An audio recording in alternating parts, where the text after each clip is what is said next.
A well-regulated militia being necessary to the security of a free state. The right of the people to keep and bear arms shall not be infringed. Thank you so much for tuning into another edition of Bearing Arms, Cam and Company. My name is Cam Edwards. It is great to have you with us today as we roll into the weekend.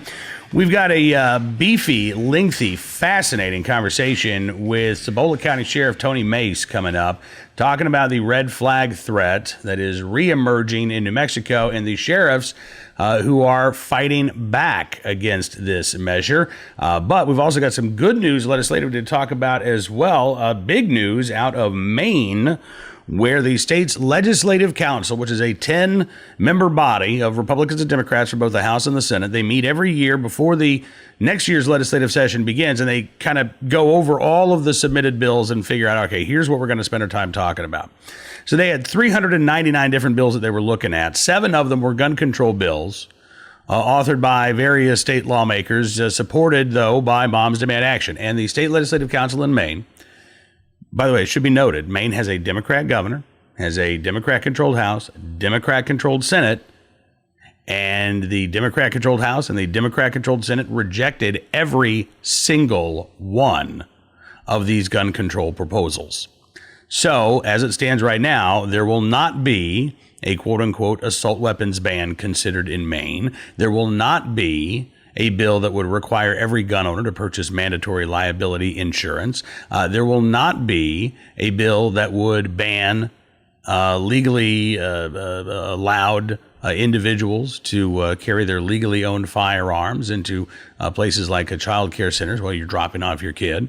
All of those measures, again, rejected by lawmakers, Republican and Democrat, in the state of Maine. And that is fantastic news for gun owners in the state and around the nation. I got to tell you, we've got elections coming up in less than 2 weeks in Virginia. I'm really concerned that we too are going to see a Democrat-controlled House and a Democrat-controlled Senate, and we too have a Democrat governor who is very anti-gun. And it's going to be an uphill fight for gun owners in Virginia if, in fact, we've got those anti-gun forces in the legislature. But I'm feeling a little more energized today, seeing what has happened there in Maine. Now, in New Mexico, it is very likely that a red flag bill is going to come up once again. It was rejected in the last legislative session earlier this year, but the same sponsor is talking with the governor's office again, trying to get this trying to get this before lawmakers. Red flag laws are going to be a big push for gun control advocates around the country in 2020. But this lawmaker sat down with some sheriffs. They voiced their objections. They offered some things that they felt would make this a better deal. And the state lawmaker said, nope, not going to listen to anything that these sheriffs have to say, which is, I got to tell you, it's setting up a really contentious legislative session in New Mexico over the right to keep and bear arms and how easily the government may take that right away, even if you've not been convicted of a crime or even accused of a crime. Take a look and a listen. Sheriff, it is so good talking with you today. Thanks so much for spending some time with us. Good morning, Cam. Thanks for having me. It sounds like red flag legislation may be back in the legislature here before long. I saw a story yesterday out of New Mexico talking with Representative Damon Eli, Democrat state rep, who apparently, according to KUNM, quote, told a panel of legislators on Wednesday that he cannot support suggested changes to his so-called red flag bill after a meeting with sheriffs in the governor's office and additional correspondence. So let's talk a little bit about what Representative Eli is proposing first, Sheriff. What are the concerns that you and other sheriffs have with this piece of legislation? So this same exact piece of legislation that Representative Eli is trying to introduce again this year is identical to the one that was last year that sheriffs with citizens across New Mexico were able to defeat and actually beat that bill. So now he's trying to reintroduce that piece of legislation and with the red flag. And again, our biggest concern is, you're denying people due process.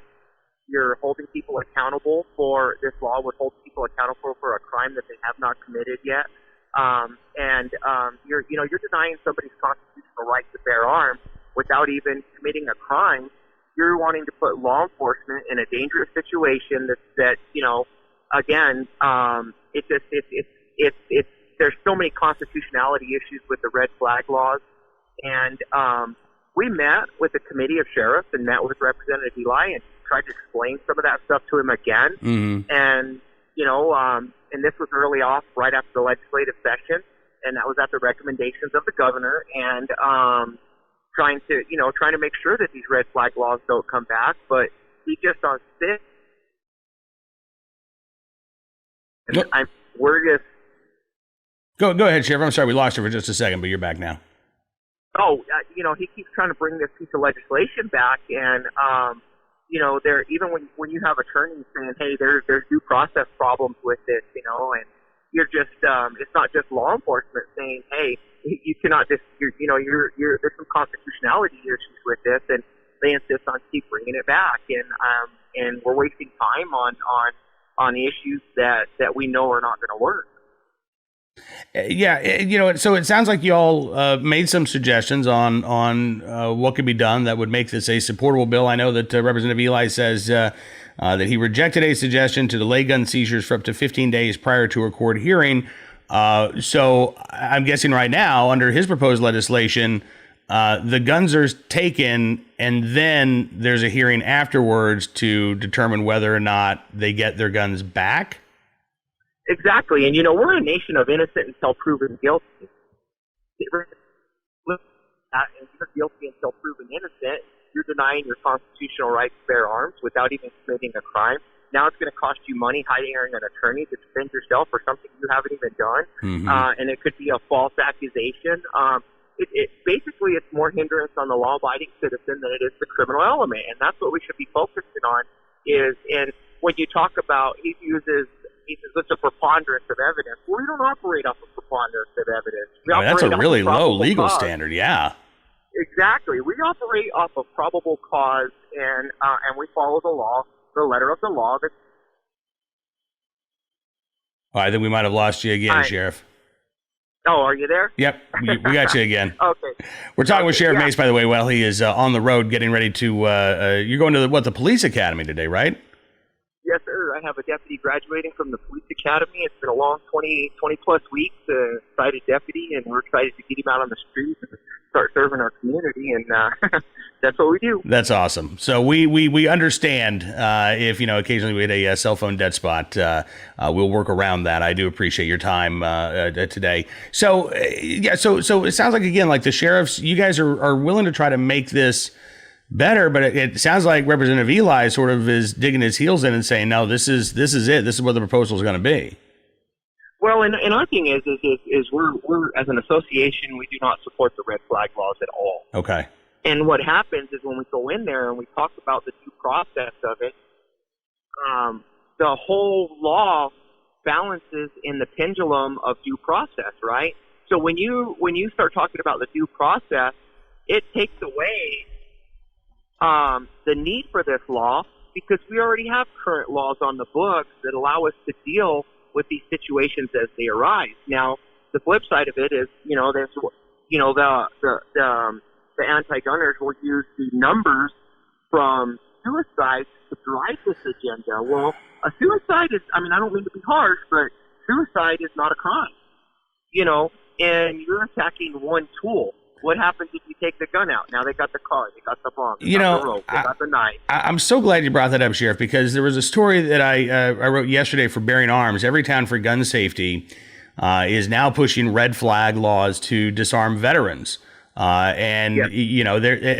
obviously 20 veteran suicides a day is an awful number. But the data that they're using, I dug into this a little bit, and it's fascinating. So they talk a lot about Connecticut, and they say, Connecticut put its red flag law in place in 1999, and since then, firearm-related suicides have decreased by 14%, which may be true. But the suicide rate overall in Connecticut has increased by 20%. So does it matter that you might have reduced firearm-related suicides if more people overall are killing themselves by other means? We're supposed to be dealing with the individual. And that's one of the problems that I have fundamentally with these red flag laws is it's a gun bill. It doesn't do anything to help that individual in crisis, or it doesn't do anything to actually address the individual who's a danger to others. No, it doesn't, and it's a gun grab. It's an attack on the tool rather than the root of the problem. And you know, we have a huge concern for this, especially when we talk about. I read the same article that you're talking about with the veterans. So, you know, as a veteran, I'm a veteran. I served in the Marine Corps. You get veterans that have served their country. They've carried an arm and they've carried weapons in war. They've seen a lot of stuff, right? They come back, and some of them get diagnosed with PTSD. That doesn't mean that they're a non-functional person in society, or they're a threat, or they're a problem. But when you talk about PTSD, it is a medical condition, right? So you get the wrong person that has a vendetta against the service member and says, I think he's a threat to myself or society. Well, these red flag laws would really, you know, they would be, you would go and, I mean, they would want you to go disarm this veteran who is not a threat to himself, who's not a threat to society, who hasn't done anything wrong, but they want law enforcement to go kick in the doors and seize all their guns. And, you know, that goes against so many other amendments of the Constitution, and it's a direct attack on the people that have given the ultimate sacrifice in serving this country. It is. And the potential for abuse is so ripe. I mean, you know, I don't even think it has to be somebody with a vendetta. I think when you talk about PTSD, it could be a well-meaning family member who's concerned about somebody, calls, you know, the local law enforcement. They petition a judge. The judge is going to rubber stamp this, because who wants to be the judge that allowed somebody to keep their guns and then they use them in a suicide, or they use them to commit a violent crime against another? So the judge has every incentive to just, you know, all right, approved.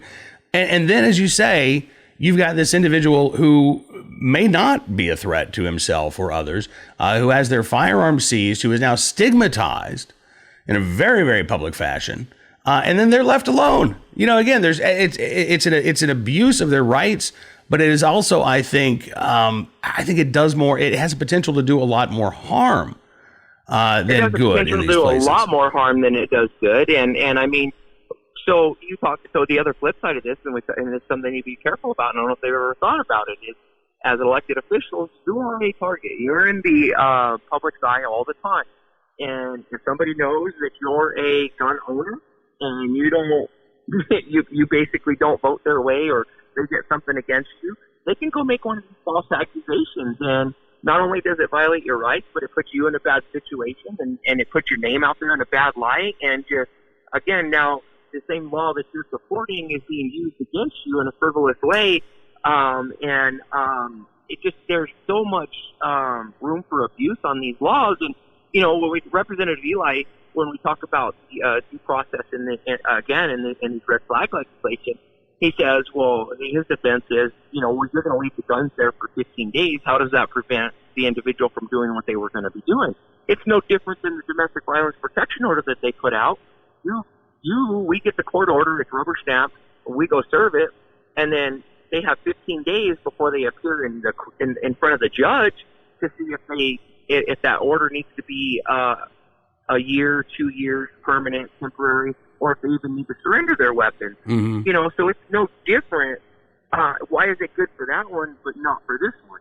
You know, it's these double standards. And again, you know, this is just it's just a way. It's a constant attack on our constitutional rights. It's a way to disarm people. It's a way to seize their guns. It's a backdoor. It's a backdoor law, and they're doing it in backdoor meetings. And you know, they had a meeting in Santa Fe day before yesterday, and not one sheriff was invited to that criminal justice meeting, simply because they know that our opinions differ and that we do not support that law. And again, rather than shun us out and close the door and say, well, get out, even though the opinions disagree, there should still be that olive branch extended, and we should still be invited to those meetings rather than just shut us out totally. Listen, I absolutely agree with you. And, I have said in the past that I I don't believe that everybody pushing a red flag law is interested in, a rampant confiscation of firearms. I think I've talked to people who support flag laws who are also gun owners or Second Amendment supporters. I think that they're coming at this with the best of intentions. As you and I have talked about, though, best of intentions can still lead to some really, really bad results. But again, you're right. What is the harm in bringing other stakeholders to the table? Your office and other sheriff's offices are going to be expected to enforce these laws. They should absolutely be talking to sheriffs and other law enforcement officers throughout this entire process. Which I guess brings me to this question, Sheriff. I think that it is very likely that this is going to get pushed again in the next legislative session, and not just in New Mexico, but I think, we've got 17 states that already have similar laws in place. I think gun control advocates are going to be pushing hard to add laws in every state that doesn't have a red flag system in place. A number of counties in New Mexico have declared themselves to be Second Amendment sanctuaries. If a red flag law is put on the books in New Mexico, is that an example of a law that would trigger, no pun intended, that Second Amendment sanctuary status? Would have sheriffs, you all had these conversations about whether or not you would enforce these red flag laws or not? Well, and again, it's just like all the other laws so there were eight anti-gun bills introduced in the legislation last session, and we were able to defeat them all but two. And we're here over a year later. Those laws, to my knowledge, that they enacted are still not being used. Nobody's enforcing them. There's nothing there. They're unenforceable, and we cannot use them. They don't do anything to prevent crime. And I think if they push these red flag laws again, and they do become law, you're going to see sheriffs across the state that are going to stand by that Second Amendment status, and we're just going to go back to using the current laws that are already on the books that we have because, as sheriffs, when we take that oath of office, we swear to defend and protect the Constitution, and we are not going to violate somebody's constitutional rights, especially when they haven't even committed a crime. Like I said before, we're a nation of innocent until proven guilty. Not only that, you cannot hold somebody accountable for a crime that they have not committed. Let me, and I hate to take up too much more of your time, but let me give you an example of something that happened in Washington State recently. There was a guy who's apparently an avowed neo-Nazi. He's a suspected leader of Adam Waffen, which is a very violent neo-Nazi group. The FBI apparently has been looking at this guy, and the FBI went to the DA's office in Seattle and said, look, we think this guy is trouble. He's been out there training in the woods with his compatriots. They're talking about a race war. We think it's only a matter of time before this guy does something bad. Can't charge him with any crime. We don't know that he's committed any crime, but can we use this red flag law? So they go. A judge says, sure. They take this guy's guns away. And, look, I don't think neo-Nazis would like me too much, Sheriff. I certainly don't like them too much. I think that the views that this guy holds are abhorrent. But if you haven't committed a crime, then I have a real issue with law enforcement saying, well, we should take his guns away anyway. To me, this seems like, again, you talk about violating due process rights. This seems like a real shortcut for law enforcement to just, kind of go around these particulars of, we don't like this guy. We think he's up to no good. We can't prove it in a court, but let's take his guns away. And in the meantime, by the way, if he's still a danger, he's still out there on the streets. He's still hanging around with his neo-Nazi buddies in the woods who are also all heavily armed. This does nothing to actually stop a threat if this guy actually poses a threat. But it sets, to me, a really, really bad example of we think you might commit a crime in the future, so we're going to go ahead and take your guns away now. Yeah, exactly. All you're doing is creating a law for law enforcement and expecting law enforcement to circumvent the law and circumvent the Constitution. And again, I'm with you. There's people out there that are in left field and that probably need an intervention. But again, there are tools and resources as law enforcement that we have, and sometimes we need to be creative when we're dealing with individuals like that, where we establish some type of probable cause to bring them in front of the court and figure out what's going on and maybe be preventive rather than just going in on a gun grab, on an illegal search and seizure. and when somebody's not really even committed a crime. So, there are those radical groups out there that make threats and different things like that. So as long as you can establish some type of probable cause when you're dealing with an individual like this, you're following the process of the law. You're following the process of the court. You're actually following the Constitution. And that's where you got to be creative and as a law enforcement officer and be able to intervene and prevent some of those incidents from happening. It doesn't necessarily mean that we need to enact a law to circumvent the law to go start kicking in doors and seizing people's personal property without committing a crime. Well, that's the thing. I mean, your job would be a heck of a lot easier if we didn't have the Fourth Amendment. Right? If you didn't have to worry about that, you could do all kinds of things. And I'm sure that, there are lots of folks that you suspect are bad actors that it would be real easy to go and pinch them. But we have these Fourth Amendment rights for a reason, just as we have our Second Amendment rights for a reason and our First Amendment rights for a reason. The idea, the argument that, well, if we just didn't pay attention to these rights, it would make law enforcement's job easier, that may be true, but that's not a good argument from my perspective. No, it's not. It's not a good argument at all. And again, our Constitution was written for a reason. Our forefathers, I know it was written a long time ago, but they really thought out this process and really looked at some of these things that were going on with government. And here we are. We're right back in those. Different times, but the reason why the Constitution was written and drafted and approved, we're right back in that same time where those same principles are under attack by the government, and there's just so many other.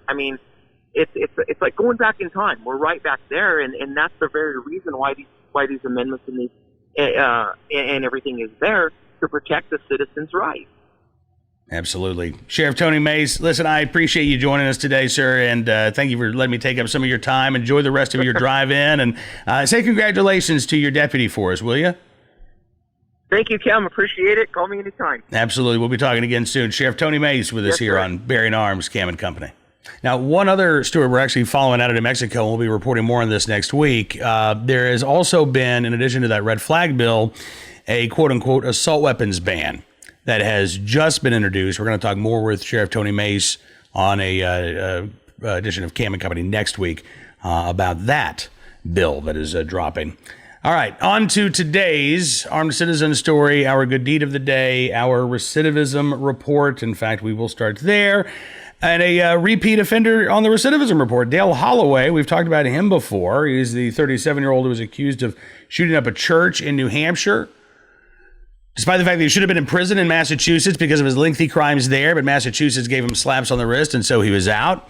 Well, now he's behind bars in Manchester, New Hampshire, and he's accused of assaulting his attorney, the public defender, during a jailhouse meeting on Monday. In fact, the injuries that this attorney suffered so severe that he was placed in the intensive care unit. He suffered memory loss. He has no memory whatsoever of this attack. Dale Holloway, by the way, is denying any of this happened, says that he just noticed his attorney get a nosebleed, and then he just, a helpful guy that he is, alerted a police officer to what was going on. So now, in addition to the attempted murder charges that Dale Holloway is facing, he's now facing assault charges. He also has to find a new attorney because, as you can imagine, the public defender doesn't want to defend Mr. Holloway anymore. All right, on to our armed citizen story from the Lone Star State of Texas, the Wichita Falls area, where an armed neighbor confronted a would-be burglar, actually a pair of would-be burglars, ended up recording it all on a cell phone. Robert Wayne Clower, that's the gentleman in the mugshot there, 66 years of age. He was the getaway driver in this attempted burglary. He's known to authorities, too, by the way. He's got some meth charges in his background. Don't do meth, kids. You might turn out like Mr. Clower there. But he was apparently in the company of a much younger individual who was wearing a mask and trying to break in to this home in Electra, Texas. When the neighbor saw what was going on, went inside his own house, grabbed a gun, had his cell phone recording everything, walks up to the pickup truck where Mr. Clower is sitting. Mr. Clower takes off. The suspect, seeing that the guy's armed, the suspect who had broken into the home takes off running with a couple of guns that were stolen. Those get dropped about a block or two away, and then police are able to actually capture that suspect panting and kind of getting the dry heaves in a field nearby because apparently his stamina not quite what it needed to be for him to make a clean getaway. The homeowner, okay, nobody was hurt there, and the armed neighbor able to identify these suspects for police, or at least Mr. Clower, not the man wearing a mask. So there you go, an armed citizen story from the Lone Star State of Texas. Like most offensive gun uses, by the way, trigger never pulled. Presence of that firearm was enough to prevent that crime from escalating any further. All right, on to our good deed of the day. This is I got to tell you, this is a great story from Milford, Massachusetts.